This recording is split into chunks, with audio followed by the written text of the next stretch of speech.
Karibuni sana mtazamaji wa Kipepeo Digital, kwa mara nyingine tena niko hapa.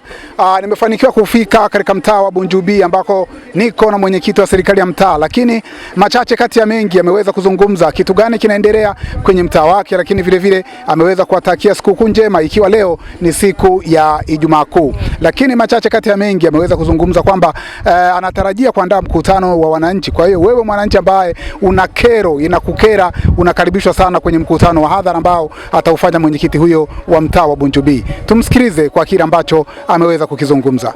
Kwa majina ninaitwa Juma Ali Mwalimu almaarufu Juma Songo, ni mwenyekiti wa serikali ya mtaa huu wa Bunju-B.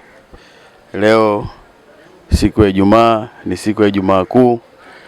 Tumekucha salama, tunamshukuru Mwenyezi Mungu. Lakini kipekee kabisa kwa nafasi yangu niliyokuwa nayo, nipende kuzungumza na wananchi wa mtaa Bunju-B kwamba siku ya leo ni siku tukufu, ni siku ya Ijumaa Kuu. Wenzetu wa dini ya Kikristo wanaelekea kwenye sherehe za kuadhimisha siku ya Pasaka. Kwa nikiwa kama mwenyekiti wa serikali ya mtaa wa Bunju-B, naendelea kuwaasa na kuwasihi wananchi wa mtaa Bunju-B tusherekee sikukuu hizi kwa amani na utulivu na upendo, kwani aliyakuwa tukihakikisha kwamba ndani ya mtaa Bunju-B siku chache za nyuma zilizopita tulipatwa na matukio kadhaa ambayo si matukio mazuri ya kupendeza katika mtaa wetu wa Bunju-B na kata nzima kwa ujumla. Kwa hiyo kama mwenyekiti, kwa nafasi yangu naendelea kutoa nasaha hizi kuhakikisha kwamba tunasherehekea hizi siku kuu kwa amani na utulivu kabisa.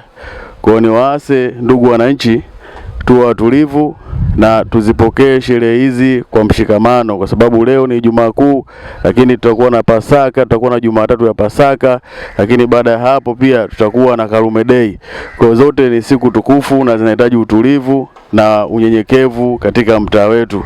Kwa hiyo niwahakikishie wakazi wa mtaa Bunju-B, amani na utulivu katika mtaa huu inaendelea kuimarika na inaendelea kupatikana, tukihakikisha wenzetu wa jeshi la polisi kwa matukio haya mawili ambayo yalitokea siku ya tarehe 30, hatua zinaendelea kuchukuliwa na uchunguzi mbalimbali ukiwa unaendelea kuhakikisha kwamba kubaini watu wa namna kama hii ambao wamehusika na haya matukio, na hili tukio ambalo halivumiliki na sio tukio la kuendelea kulikalia kimya, na kuhakikisha kwamba tunapaza sauti na kukemea vikali kabisa katika jamii kwa kwamba haya mambo hayastahiki na hayapendezi.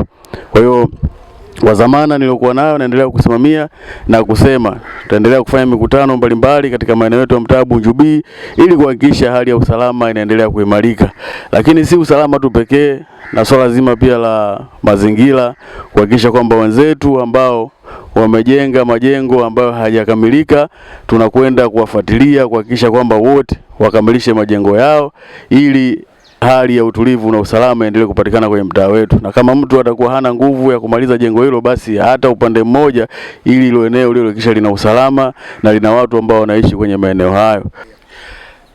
Kitu ambacho kinachoendelea mpaka hapa hivi sasa ninapozungumza, mheshimiwa mwandishi, na leo nazungumza ni siku ya Ijumaa Kuu, maana yake tunaelekea kwenye hizo sikukuu. Kinachoendelea ni maandalizi, na muda si mrefu tutakaa na kamati yangu ya mtaa kujadili ili kuona namna gani tunakwenda kwenye mkutano wa nje. Kwa hiyo haya ndio maandalizi ambayo tunakwenda nayo kwa ajili ya maandalizi ya kwenda kuzungumza na wananchi. Na utaratibu wetu sisi, eneo letu ni kubwa. Kwenye ukanda wa eneo hili limegawika katika zoni zaidi ya 5, na ndani ya hizo zoni 5 nimewapanga wajumbe wangu wa serikali, kila mtu ana eneo lake la utawala, na mwisho wa siku humo kuna wajumbe wale wa mashina ambao wanasimamiwa na wale viongozi wa serikali. Kwa hiyo mikutano yetu ni ya kuhamahama, tunatoka eneo moja kuelekea eneo jingine.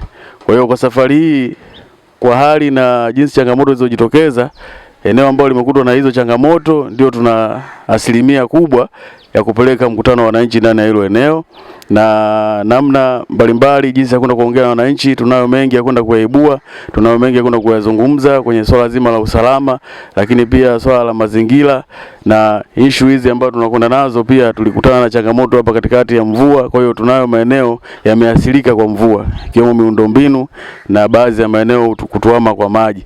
Kwa haya yote ni mazungumzo ambayo tunakwenda kuzungumza kwa pamoja na wananchi wa mtaa Bunju-B ili kuhakikisha tunakwendaje kuimarisha mtaa wetu katika eneo letu zima la utawala.